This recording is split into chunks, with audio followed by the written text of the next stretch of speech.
আকাশবাণী কলকাতা। খবর পড়ছি নমামি বসুরুদ্র। প্রথমে বিশেষ বিশেষ খবর। কথিত আবগারি কেলেঙ্কারি মামলায় দিল্লির মুখ্যমন্ত্রী আপ নেতা অরবিন্দ কেজরিওয়ালকে শর্ত সাপেক্ষে জামিন দিয়েছে সুপ্রিম কোর্ট। ভারত ও চীন প্রকৃত নিয়ন্ত্রণ রেখা বরাবর এলাকায় সমস্ত রকম সংঘাত থেকে পুরোপুরি সরে আসতে তাদের প্রয়াস জরুরি ভিত্তিতে দ্বিগুণ করার ব্যাপারে সম্মত হয়েছে। পশ্চিমবঙ্গে রেশন দুর্নীতি মামলায় ইডি আজ কলকাতা সহ রাজ্যের একাধিক জেলায় তল্লাশি চালাচ্ছে। আরজিকর কাণ্ডের প্রতিবাদে স্বাস্থ্য ভবনের সামনে জুনিয়র ডাক্তারদের ধর্নাস্থলেই খোলা হয়েছে অভয়া ক্লিনিক।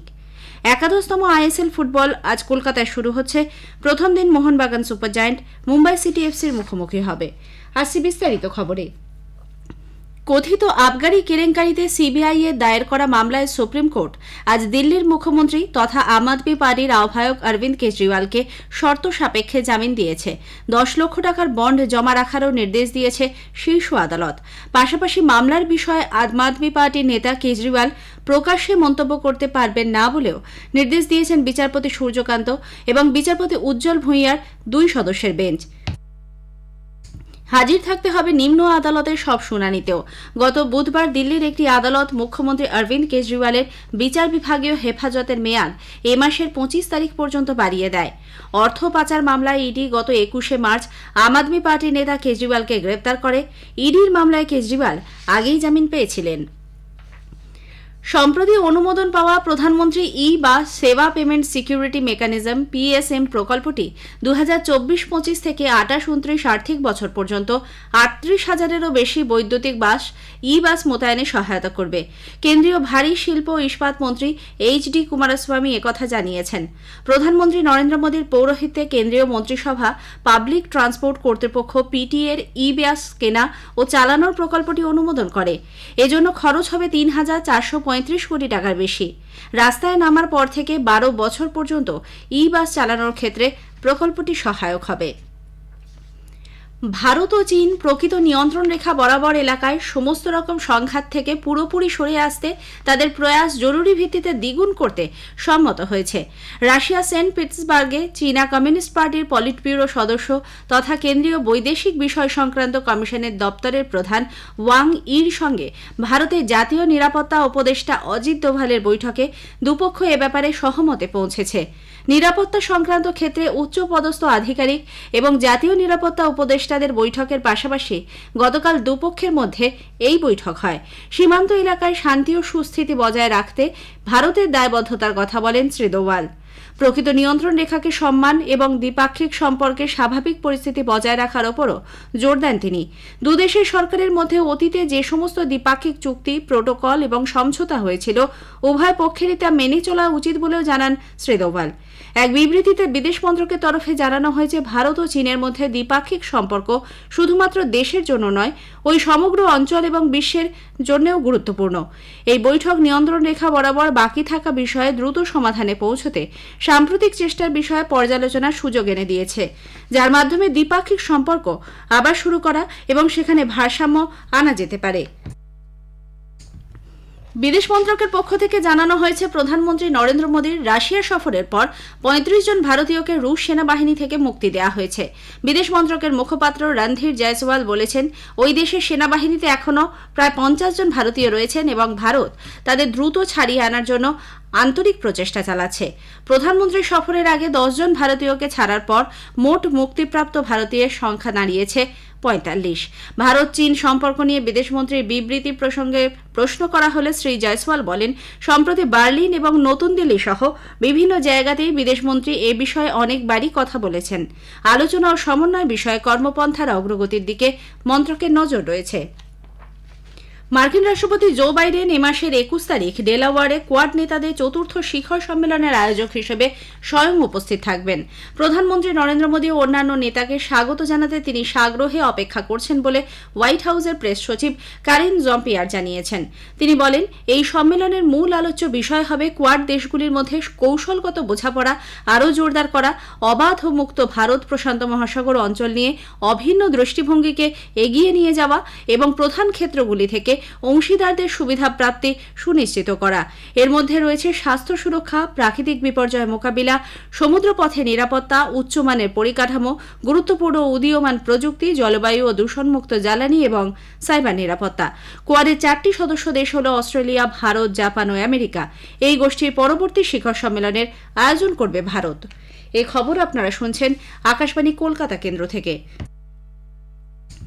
রেশন দুর্নীতির তদন্তে ইডি আজ সকাল থেকে কলকাতা সহ পশ্চিমবঙ্গের বিভিন্ন জেলায় তল্লাশি চালাচ্ছে।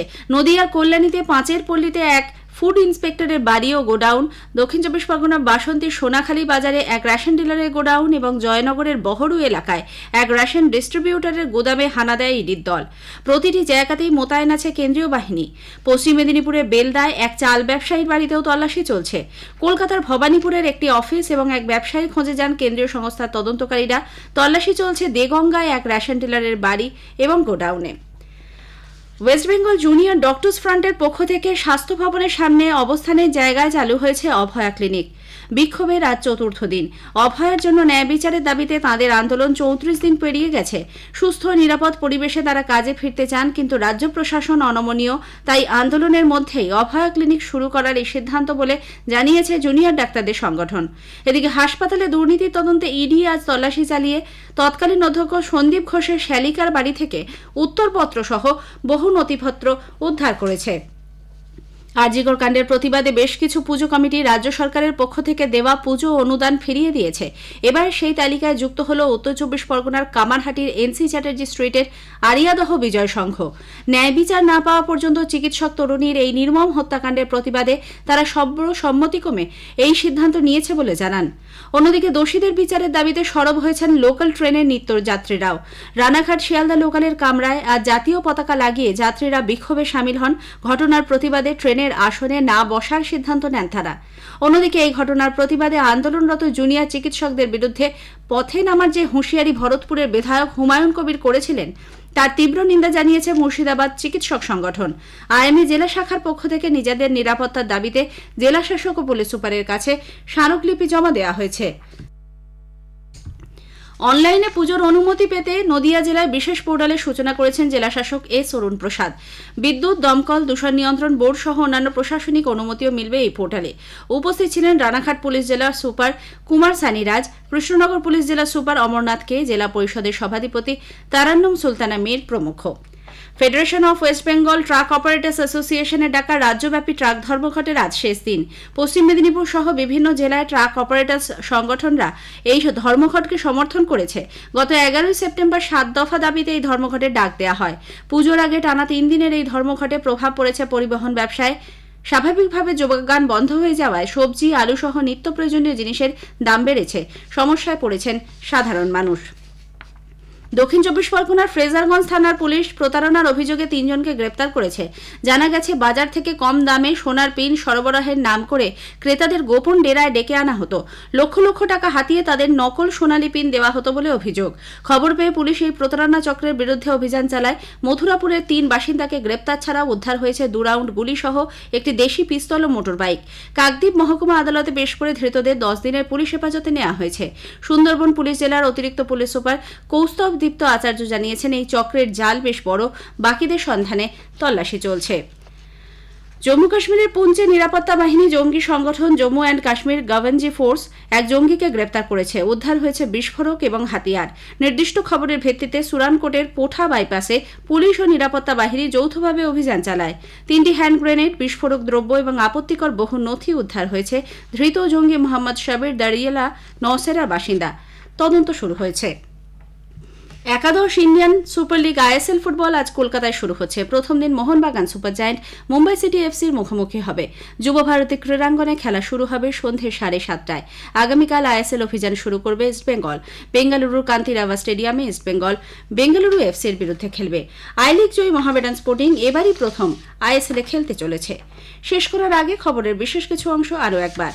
কথিত আবগারি কেলেঙ্কারি মামলায় দিল্লির মুখ্যমন্ত্রী আপ নেতা অরবিন্দ কেজরিওয়ালকে শর্ত সাপেক্ষে জামিন দিয়েছে সুপ্রিম কোর্ট। পশ্চিমবঙ্গের রেশন দুর্নীতি মামলায় ইডি আজ কলকাতা সহ রাজ্যের একাধিক জেলায় তল্লাশি চালাচ্ছে।